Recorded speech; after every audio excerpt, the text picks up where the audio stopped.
जितने जल्दी ये तीनों कानून सरकार वापस कर लेगी उतने ही जल्दी ये नफ़ा में होगी।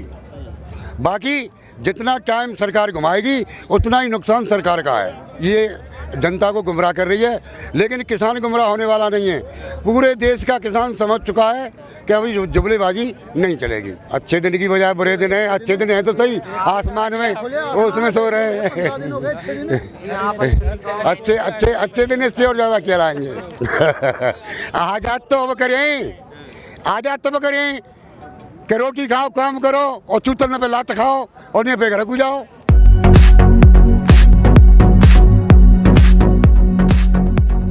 भाई साहब, मैं जिला अलीगढ़, तहसील इगलास, गांव टमोटिया, भूदेव शर्मा मेरा नाम है। ठीक है, अब क्यों ज़रूरत पड़ी आपको, क्यों लगता है कि आपको आना चाहिए? क्योंकि ये भी सरकार कह रही है कि भड़काए हुए लोग हैं, बहलाए हुए लोग हैं जो यहाँ तक आ गए। भाई साहब, सरकार न जाने अपने मन में कुछ भी सोचती हो। हम बच्चे नहीं हैं, हमारी एज जो 70 साल की है। 70 साल के बुजुर्ग को कौन बहका सकता है? ये सरकार की नाकामियाँ हैं और अपनी नाकामियों को छुपाने के लिए ये जनता को गुमराह कर रही है, लेकिन किसान गुमराह होने वाला नहीं है।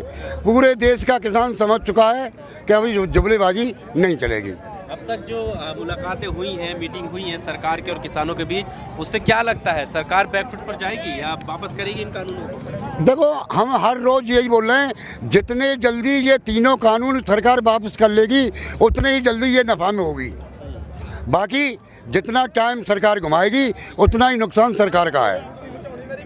भविष्य में आने वाले समय में उतना ही नुकसान सरकार का है, क्योंकि ये रीढ़ की हड्डी है। किसान अन्नदाता है, किसान पैदा करता है, किसान सबको पालता है और किसान पर ही जब किसान की सुनाई नहीं हो रही है, किसान अपना काम काज छोड़ के आज 15 दिन से यहाँ पड़ा है और मेरा पंजाब का भाई तो 3 महीने से पड़ा है। ये किसान को सोचना चाहिए। ठीक है, किसान पे बात करेंगे, पहले ये दिखा देते हैं कि आप लिख के क्या लाए हैं। पीछे हो जाइए थोड़ा। दिल्ली कहती कीमत बढ़ी है धान की, इधर क्या है लेकिन कर्जे में बेटी विदा हुई किसान की। काफ़ी गंभीर बात है और इसको लेकर लगातार कई जब हमने रिपोर्ट करी हैं तो उसमें किसान ये कहते हुए नज़र आए हैं कर्ज़ के नीचे दबे हुए हैं, जिसमें शादियों में दिक्कत होती है। लेकिन वहीं अगर प्रधानमंत्री या सरकार की बात करें तो वो कहते हैं कि किसानों की आय दुगनी हुई है, किसानों को मजबूत करने के लिए कानून लाए हैं। क्या सच है?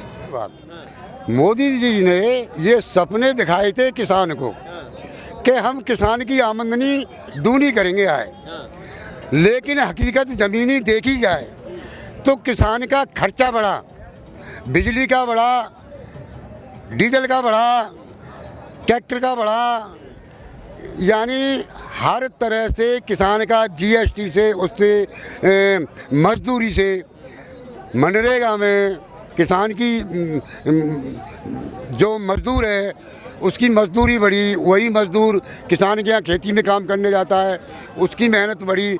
उस हिसाब से किसान की आमदनी न बढ़ करके किसान का 3 गुना खर्चा बढ़ा।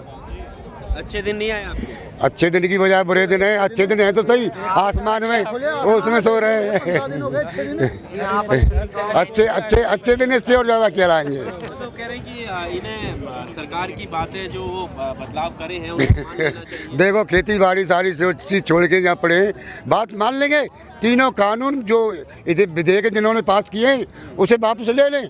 एमएसपी को गारंटी कानून बना दें, जो एमएसपी रेट पे कम से कम खरीदेगा उस रेट से कम पे खरीदे, 6 महीने की सजा, 50,000 का जरिमाना सरकार मंजूर कर दे। किसान कल अपने घर को चले जाएंगे।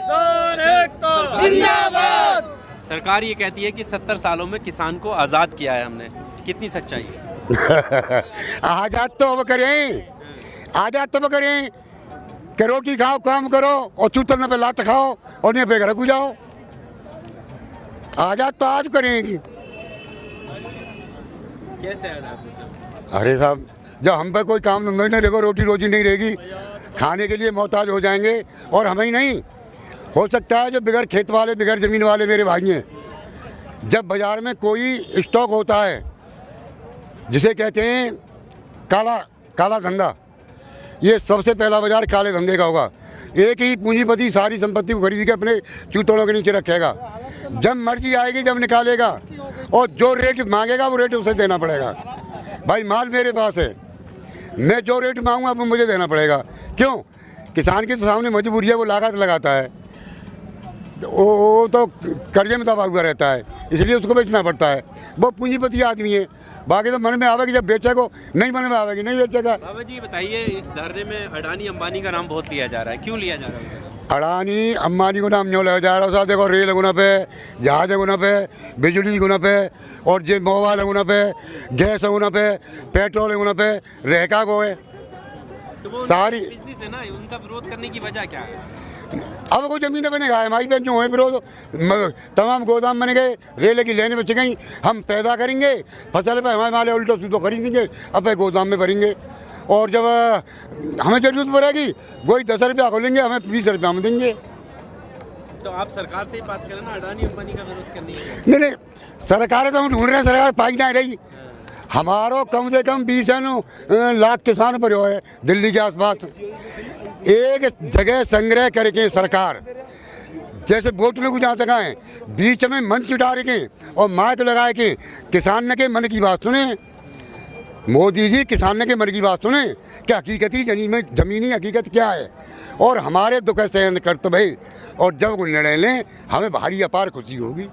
आपको सलाम करना चाहेंगे, आपने टाइम दिया हमको बहुत बोलने के लिए। देखिए, सबसे पहले है क्या, अभी जो हालात बना हुआ है इस मुल्क का, एक तो किसान कोई जो आज रोड के ऊपर आए हुए हैं, बैठे हुए हैं, पहले ये बता दीजिए। हम बिहार के रहने वाले हैं और इस वक्त जो है यही खड़ा कॉलोनी के अंदर में रहते हैं, और हालात ऐसे बन गया है, क्योंकि हम भी एक किसान घर के से आते हैं कि खेती का हालात को जानते हैं कि किसान किस तरह से खेती में वो खटता है और क्या उपज वो उसको होता है, क्या फ़ायदा होता है। खेती एक ऐसा चीज़ है कि हमेशा वो किसान को जो है नुकसान देता है, लेकिन फिर भी वो खेती नहीं छोड़ता है, क्योंकि एक वही किसान है कि आज पूरे देश को चला रहा है।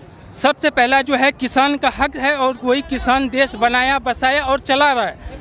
आज वही किसान को इस मुल्क से उठा के वो फेंकना चाहता है। आज मोदी जी को समझ लेना चाहिए कि जो मुल्क बनने वाला एक किसान एक जवान दो ही है, लेकिन ये किसी को नहीं छोड़ता है। एक दो जवान को शहीद किया जाता है, और आज जो है दोनों बाप बेटा को सामने खड़ा कर दिया, और सामने खड़ा करके वो बैठ करके अपना तमाशा देख रहा है।